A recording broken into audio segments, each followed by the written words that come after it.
Tuhan ya, kita boleh bertemu kembali. Ya saya turun aja deh ya. Saya lebih suka di bawah gitu, lebih leluasa kita bergerak ya.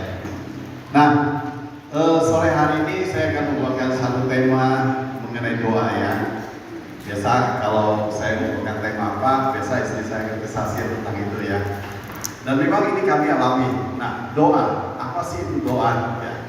Seringkali kita semua sebagai orang Kristen pasti tahu ya, dan selalu mengatakan dan melakukan doa. Kenapa kita harus berdoa? Karena doa adalah nafas hidup orang Kristen. Amin. Coba kita tahan nafas 5 menit. Ada yang sanggup? Ada yang sanggup ya? Nah, sama dengan doa. Kalau kita nggak berdoa, apakah hidup kita bisa berkenan kepada Tuhan? Saya rasa susah ya. Nah, apa itu doa? Saya coba googling ya, doa itu apa? Saya bacakan ya. Kalau saya lihat di Google, ya begini. Definisi doa adalah suatu relasi antara manusia dengan Allah yang di dalamnya roh manusia berkomunikasi, memohon, meminta, memuji, dan mengakui keberadaan Allah. Seringkali kita mendefinisikan doa hanya meminta. Ternyata doa itu tak meminta aja. Kita berkomunikasi dengan Allah, kita berbicara dengan Allah, kita bisa curhat dengan Allah, kita bisa memuji Allah, mengakui keberadaan Allah. Nah, doa yang paling sempurna yaitu doa yang diajarkan oleh Tuhan Yesus, yaitu doa Bapa Kami, yang setiap akhir ibadah kita ucapkan doa Bapa Kami. Nah, kalau kita belajar berdoa seperti itu, doa Bapa Kami, memuji Allah, ya, mengakui kesalahan kita, mengakui keberadaan Allah, dan kita bisa meminta berkomunikasi dengan Allah. Nah, itulah doa. Nah, penting nggak doa buat kita sebagai orang Kristen? Masa? Ya. Tapi kayaknya enggak juga tuh. Saya pernah tanya orang Kristen, katanya setahun cuma 2 kali berdoa. Dulu waktu Natal sama Paskah. Bahkan doa makan pun nggak pernah. Aduh begitu. Nah, percaya nggak? Banyak mengatakan itu. Nah, saya ingin tanya kepada kita, mobil umumnya memiliki berapa ban? 4 ya, kecuali mobil kontainer ya, 12 ya. Nah, tahu nggak banyak mobil yang bannya paling banyak mobil apa? Pernah lihat nggak? Ada yang pernah lihat mobil yang bannya paling banyak? Mobil apa? Tronton ya? Iya. Berapa ya bannya ya? 16 ada. 16 ya? Ada 16. Masih kurang, ada yang lebih banyak. Ayo, ada yang berapa? Ada 22 ya? 32 ya? Alat berat itu ya. Tapi ada yang lebih banyak loh, saya pernah lihat loh. Iya. Mobilnya gajah tunggal. Mobil yang bawa ban. Banyak nggak banyak? Banyak, ada 100. Intermezzo ya. Ada yang serius. Ya santai, disoleh, ya kan? Nah, kadang-kadang begini loh. Ban itu, mobil itu ada 4 ban ya. Ternyata enggak loh, ada 5 biasanya. Ya kan? Mobil pribadi ada cara ya. Ya, serepnya ya. Nah, kalau misalnya kita bisa lihat tol nih, oh itu puncak nih, jalannya lancar gitu loh. Kira-kira yang dipakai, yang ban serep itu dipakai nggak? Enggak ya. Kapan pakai ban serep itu? Kalau rusak, bocor, kalau ada masalah, baru dipakai ya. Nah, seringkali begitu doa dulu dipakai orang Kristen, benar nggak? Kalau kayaknya kehidupannya lancar, ya dalam zona nyaman, kayaknya doa makan aja betul-betul selesai. Karena doa malam aja, aminnya besok ya, kadang-kadang ya. Kayaknya ada yang di sini ngaku nggak? Nah, karena begitu loh, orang Kristen memakai doa itu seperti ban serep. Ya, kalau lagi lancar, lagi nggak ada masalah, nggak ada problem, nggak pernah doa, ya doa makan aja, Tuhan terima kasih semakan ini, amin, selesai ya. Nggak pernah tuh sungguh-sungguh. Nah, saya juga alamin seperti itu, saya ngomong gitu. Jadi pernah ngalamin juga waktu keadaan baik, memang kita harus paksakan berdoa. Ya, saya juga pernah mengalami masa-masa di mana comfort zone, nyaman. Kadang-kadang kayaknya sulit ya berdoa yang sungguh-sungguh ya. Karena biasa mungkin kita bisa doa setengah jam, 15 menit. Ini doa cuma 2 menit selesai. kayak habis kata-kata ya, kira-kira ya, atau memikirkan hal yang lain gitu. Nah, sering kita seperti memakai ban serap doa itu. Ya, ban serap itu penting. Kalau saya kemana-mana, ban serap mobil saya selalu periksa anginnya ada nggak, ya kan? Bocor nggak? Nah, kalau bocor kan percuma ya kita bawa ya, kenapa kan? Nah, sama seperti doa itu penting. Ban serap semuanya penting, ya. Coba nggak ada ban serap, kalau mobil kita bannya pecah, apa yang harus terjadi? Ya kan sama tanaman, mesti cari tempat jauh ya. Nah, doa kita jangan jadikan sebagai ban serap, tapi doa itu jadikan sebagai nafas hidup, ya. Nah, doa yang kami alami, yang saya alami ya, saya ingin berbagi sharing dengan Bapak Ibu sekalian. Ya. Mungkin ya pengalaman doa kita bersama dengan Tuhan setiap kita berbeda. Ya. Ada yang begini, ada yang begitu, dan seterusnya. Nah, tapi doa yang benar atau doa yang dijawab oleh Tuhan, semuanya harus berdasarkan firman Tuhan. Ya. Bukan berdasarkan pengalaman. Ya. Pengalaman saya, sharing yang saya bawakan ini mungkin menjadi penguat iman kita, membuat iman kita bangkit kembali. Nah, saya ingin kita membuka satu perikop Alkitab, Matius 18 ayat yang ke-19. Matius 18 ayat yang ke-19. Sudah dapat semuanya? Amin ya. Kita baca bersama ya. Matius 18 ayat yang ke-19, 1, 2, 3. Dan lagi aku berkata kepadamu, jika dua orang daripadamu di dunia ini sepakat meminta apapun juga, permintaan mereka itu akan dikabulkan oleh Bapakku yang di surga. Nah, di sini kita berdasarkan firman Tuhan ya. Jadi doa kita, fondasi kita adalah firman Tuhan. Jadi bukan kesaksian orang lain. Kesaksian orang lain itu menjadi menguatkan kita. Ya. Di sini katakan jika dua orang sepakat, ya. Berapa orang? Dua orang, enggak satu RT, apalagi satu kebun mangga, ya kan? Kalau satu kebun mangga kan susah ya. Tetangga kita yang Kristen diajak sepakat masih nggak mau ya. Jadi doa kita nggak pernah dikabulkan Tuhan. Jadi di sini hanya dua orang, ya, dua orang saja. Siapa itu dua orang? Dua orang bisa pasangan kita. Ya, yang jomblo gimana ya? Cari temannya, bisa dengan orang tua, bisa dengan anaknya, bisa dengan saudaranya ya. Di sini nggak dikatakan harus suami istri loh ya, dikatakan hanya dua orang ya. Nah, kalau yang nggak punya orang tua, nggak punya saudara, bisa dengan temannya. Kalau nggak ada teman, bisa dengan siapa? Bisa dengan bapak gembala ya Pak ya, boleh ya. Yang penting dua orang sepakat berdoa, ya kan? Nah, tadi kesaksian istri saya sudah mengatakan bahwa kami punya kebiasaan ya. Kalau dulu kami berdoa tuh mesbah doa, hanya mesbah doa, jadi hanya berdoa dengan anak-anak. Nah, sejak kami ikut namanya MFL ya, Marriage for Life, ya kan, 3 tahun yang lalu ya. Jadi kami praktekkan setiap pagi itu kami berdoa, sepakat berdoa di pasangan tanpa anak-anak ya. Kalau anak-anak itu namanya mesbah doa, biasa kami adakan malam. Nah, kalau besar ini kami nggak setiap hari mengadakan mesbah doa. Karena apa? Anak-anak besar ya, punya kesibukan, pergi dan sebagainya. Tapi kalau berpasangan, udah bersama dengan pasangan, bisa kita lakukan tiap hari. Jadi kami selama 3 bulan hampir ya, tiap hari kita adakan doa bersama berdua. Nah, kami sepakat berdoa seperti yang kesaksian tadi, saya nggak usah ulang lagi. Ya, akhirnya Tuhan mendengarkan doa kami. Hanya dua orang sepakat berdoa. Nah, seringkali begini loh, kadang-kadang satu keluarga ya, kayaknya saya udah berdoa udah lama loh ya, kenapa doa saya udah dikabulkan ya. Jadi contohnya begini, ya kan? Mungkin ada sepasang suami istri, dia nggak pernah sepakat berdoa, dia berdoanya masing-masing, ya kan? Oh Tuhan, ini musim hujan nih, kami butuh mobil nih, ya. Ada yang doa begitu ya. Tapi suaminya berdoa juga, ya. Oh Tuhan, kami butuh mobil, gitu loh. Istrinya juga berdoa, oh Tuhan, kami butuh mobil. Dia bilang, Tuhan kami butuh mobil Toyota gitu loh kan. Suaminya berdoa, oh Tuhan kami butuh Honda gitu loh. Nah, Tuhan kan bingung ya, mau jawab yang mana? Karena nggak sepakat, akhirnya sampai hari ini belum dikabulkan Tuhan. Nah, di situ itu contohnya ilustrasi ya. Dari situ kita harus sepakat berdoa. Ya. Beberapa waktu yang lalu,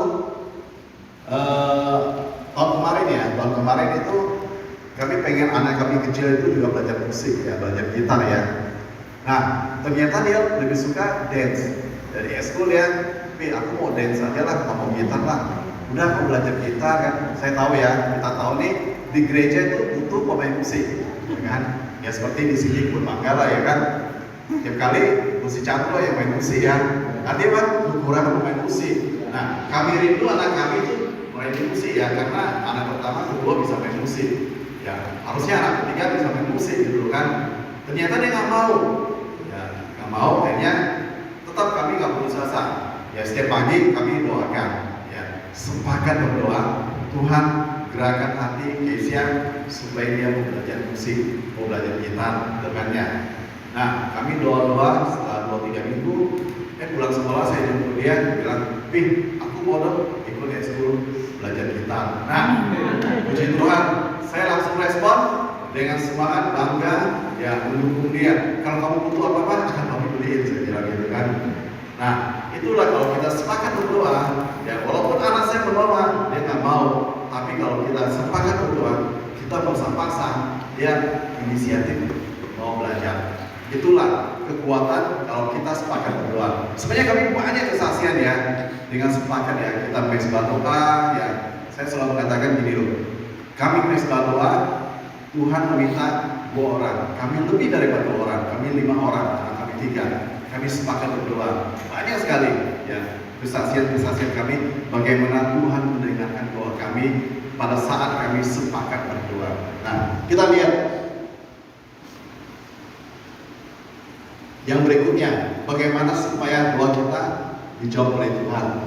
Markus 11 ayat yang ke-24.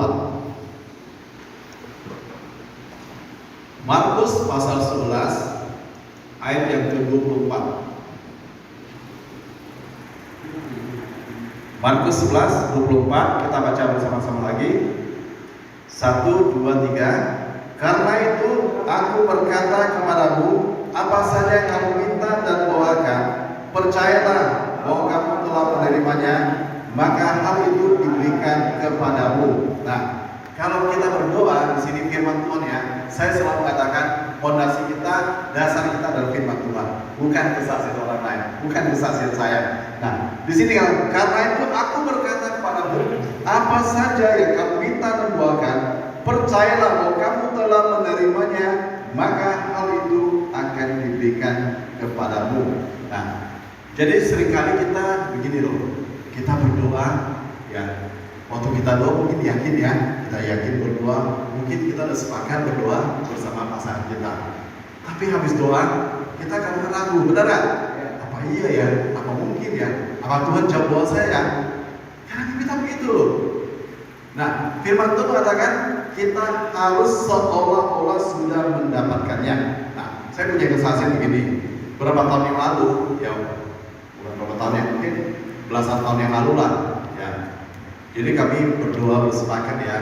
Dulu anak kami 3, kami belum punya mobil. Jadi kalau kemana-mana harus pakai 2 motor. Kalau hujan repot ya. Jadi sampai di mall basah gitu ya. Kadang-kadang karena 2 motor harus ketinggalan gitu. Pokoknya repot lah ya. Jadi kami minta Tuhan memberikan kami mobil, ya kan. Tentunya saya sekali mengatakan itu karena kebutuhan kami, bukan keinginan ya. Kalau keinginan kan banyak ya, pengen yang mungkin mobil yang mewah dan sebagainya. Tapi itu kebutuhan, terserah Tuhan mau pakai mobil apa, ya kan. Yang penting Tuhan berikan mobil. Nah, waktu kami renovasi rumah begini. Nah, waktu rumah kami yang lama itu nggak ada garasi mobil, ya kan. Jadi waktu kami renovasi, saya minta tukangnya buatkan garasi, ya kan. Nah, setelah selesai, tukangnya bilang ke saya, oh itu garasinya udah ada, mobil di mana, ya kan. Nah, kan saya udah berdoa kan, saya udah berdoa, Tuhan memberikannya, seolah-olah saya sudah mendapatkannya, padahal mobilnya belum ada. Belum ada, ya kan? Nah, itu dasar firman Tuhan loh. Saya berdoa begitu loh. Dan saya buatkan ini loh, garasi mobil loh. Ya kan? Saya bilang, tenang Pak, saya bilang, saya udah berdoa nanti Tuhan akan berikan mobil buat saya. Ya mungkin bukannya agak gila ya, poinnya. Tapi itu dasar firman Tuhan, ya kan? Sebenarnya begini loh, kadang-kadang kita meminta sesuatu ya, kenapa kita belum mendapatkannya? Secara jujur, secara hukum, sebenarnya waktu kita minta, Tuhan sudah berikan buat kita, ya kan? Tapi secara faktor kita belum dapatkan. Ya. Bisa gini loh, walai saya kan kasih kamu juta, misalnya gitu ya, kita kasih rekening doang.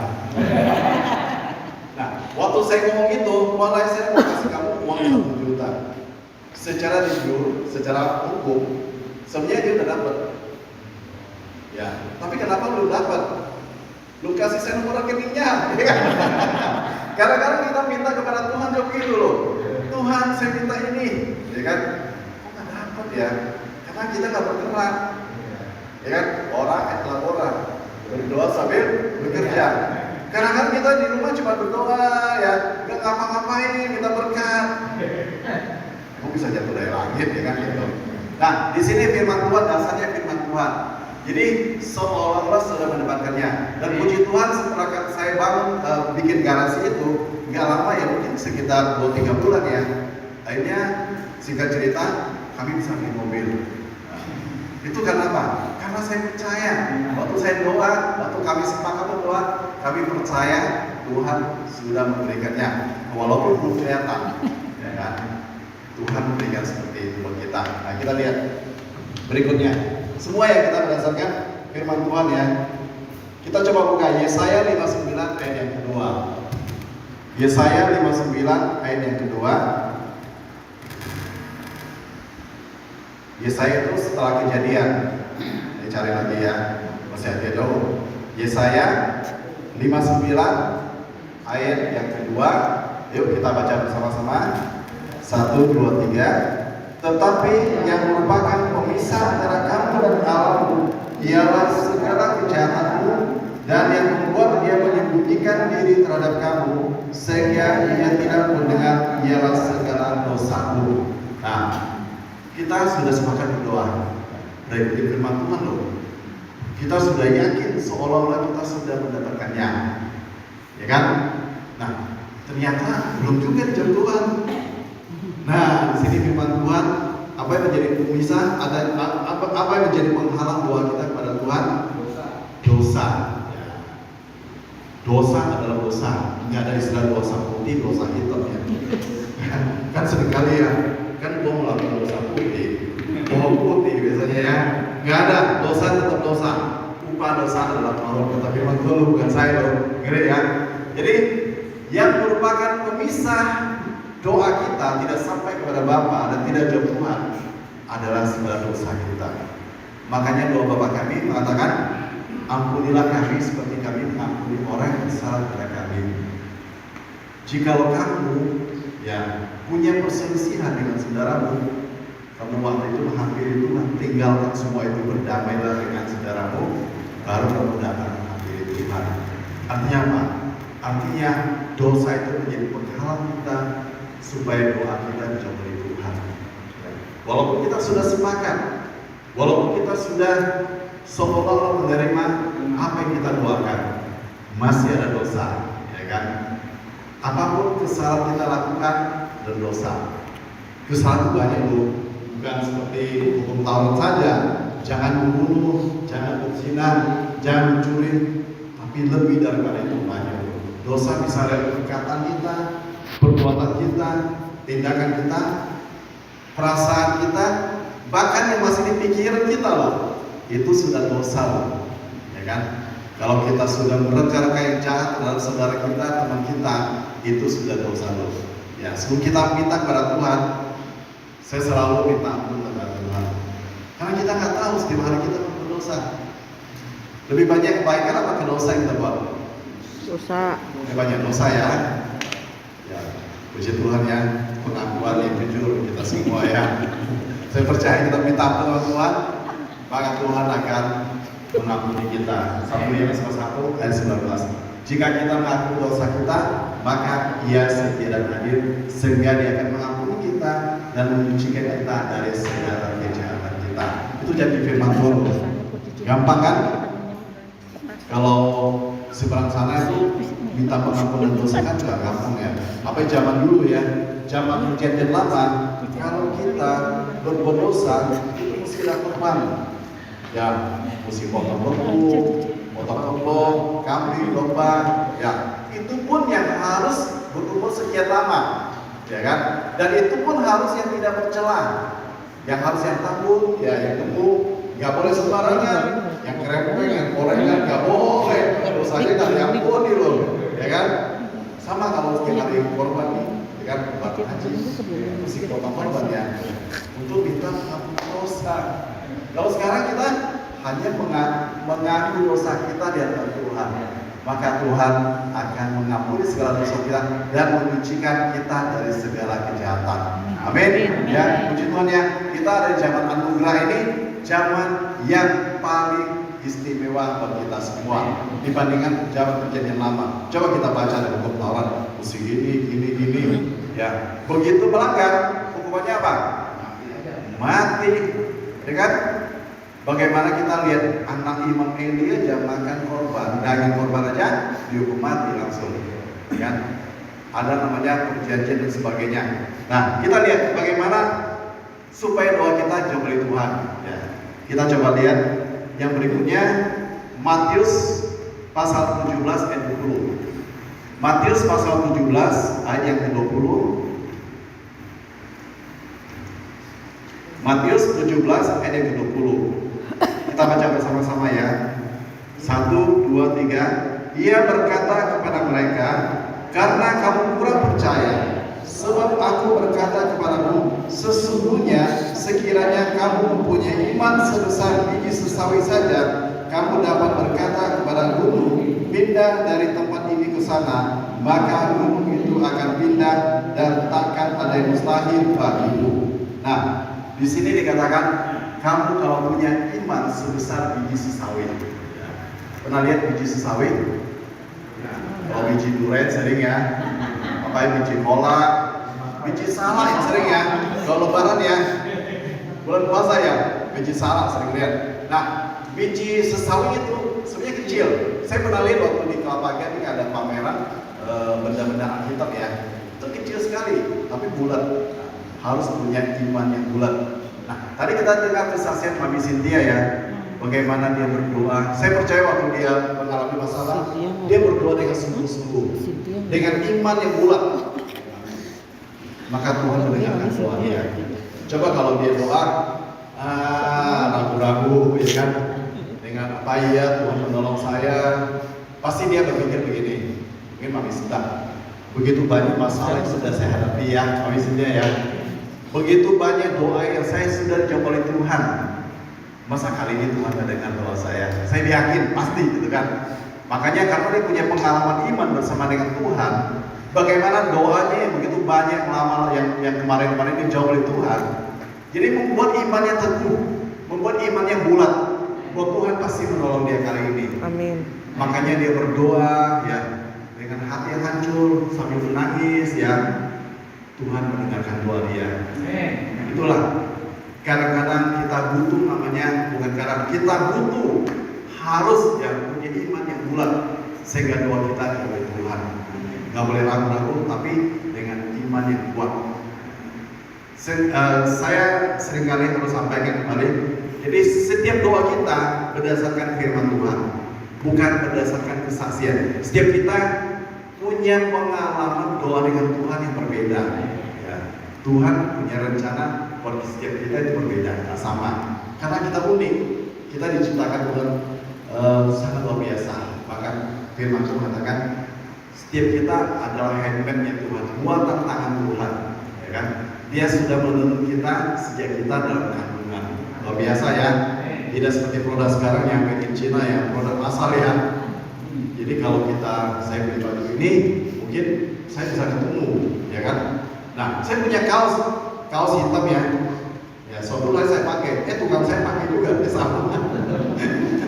Jadi itulah namanya produksi massal. Tapi kita berbeda, ya kan? Walaupun gambar berbeda loh, ya kan? Mungkin cari saya seperti ini di tempat kampanye begitu ramai, nggak akan sama. Ya, mirip ada ya, tapi nggak akan sama persis karena kita buatan tangan Tuhan. Nah, kita lihat yang terakhir nih. Sebenarnya banyak ya bagaimana doa kita bisa jawab Tuhan ya. Cuma saya akan kasih beberapa dasar daripada firman Tuhan. Kita lihat Yakobus pasal 5 ayat yang ke-16.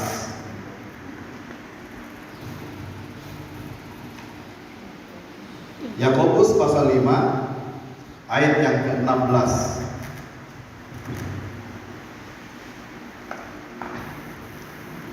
Yakobus 5 ayat yang ke-16, kita baca bersama. 1, 2, 3. Karena itu hendaklah kamu saling mengaku dosamu dan saling mendoakan supaya kamu sembuh. Doa orang yang benar bila dengan yakin didoakan sangat besar kuasanya. Nah, Yakobus mengatakan hendaklah kamu saling mengaku dosamu dan saling mendoakan. Ya seperti tadi ya. Jadi setiap hari kita pasti melakukan kesalahan dan dosa, baik perasaan kita, pikiran kita, perbuatan kita, perkataan kita. Mungkin kita nggak sadari, mungkin kita nggak benar, tapi sebenarnya itu salah. Nah, di sini dikatakan doa orang benar ya, bukan doa yang benar ya. Mungkin kita bisa berdoa dengan lancar, kata-katanya sangat puitis ya, seperti pujangga berdoa dan enak didengar ya, tapi belum tentu kita benar. Bukan itu yang Tuhan tuntut kepada kita. Yang Tuhan tuntut kepada kita doa orang benar ya. Orangnya harus benar. Mungkin kata-katanya belepotan, nggak masalah. Mungkin kita doa cuma dalam hati. Mungkin kita doa hanya nangis saja di hadapan Tuhan dengan hancur hati. Tapi hidup kita harus benar ya. Coba kita introspeksi diri kita. Hidup kita sudah benar belum? Ya. Mungkin kita sudah sepakat berdoa. Kita sudah merasa sudah mendapatkan doa yang kita doakan. Mungkin kita sudah meminta pengampunan kepada Tuhan. Tapi coba kita cek, hidup kita udah benar belum? Ya kan? Nah, gampang sekali. Saya suka mencontohkan begini. Pada saat kita berlalu lintas, ya, karena saya saksikan di lalu lintas paling banyak pelanggaran. Yang kelihatan ya. Yang lain juga banyak ya kan, yang kelihatan. Pada saat lampu hijau harus bagaimana? Jalan ya. Lampu merah? Jalan juga. Berhenti. Lampu kuning? Pelan. Cepat ya. Yang di jalan kan begitu. Lampu kuning apa? Cepat ya kan. Makanya saya paling takut kalau lampu kuning. Saya di belakang dulu, nabrakan dari belakang gitu kan. Saya cepet-cepet gitu loh, supaya lewatin lampu, supaya jangan keburu merah. Nah, seringkali kita begini loh. Seringkali kebenaran itu berdasarkan opini masyarakat banyak, orang banyak, ya kan? Misalnya saat ini terjadi perceraian, ya kan? Banyak sekali kan? Perceraian itu naik terus kan ya? Jadi karena banyak orang melakukan perceraian, kita menganggap hal itu hal biasa, hal yang benar. Karena opini banyak orang, perceraian adalah hal yang biasa. Daripada berantem terus, mendingan cerai katanya kan gitu. Tapi ingat, kita orang Kristen menikah hanya sekali, ya kan? Hanya yang memisahkan kita kan? Mau, ya. Jadi kalau mau cerai, ya kan? Berarti salah satu harus ibu. Benar kan? Hanya mau yang bisa memisahkan. Jadi kalau masih hidup boleh cerai kan? Jadi kalau mau cerai harus dibunuh. Dibunuh saja ya. Jangan ya. Jangan. Nah, itu opini banyak orang tuh begitu. Kalau cerai itu benar daripada hidup sengsara. Nah, siapa yang suruh kamu nikah? Ya kan? Jadi kalau kita seorang Kristen, ya kita sudah tahu sekarang ya. Kalau waktu kita belum tahu, itu lupakan ya masa lalu. Tapi sekarang kita sudah tahu, harus seperti itu. Nah, itu kebenaran, ya kan? Nah, apakah hidup kita sudah benar atau belum? Masih banyak hal yang lain. Kalau hidup kita sudah benar, ya maka doa walaupun doa kita belepotan, doa kita amburadul, Tuhan mendengarkan doa kita. Walaupun doa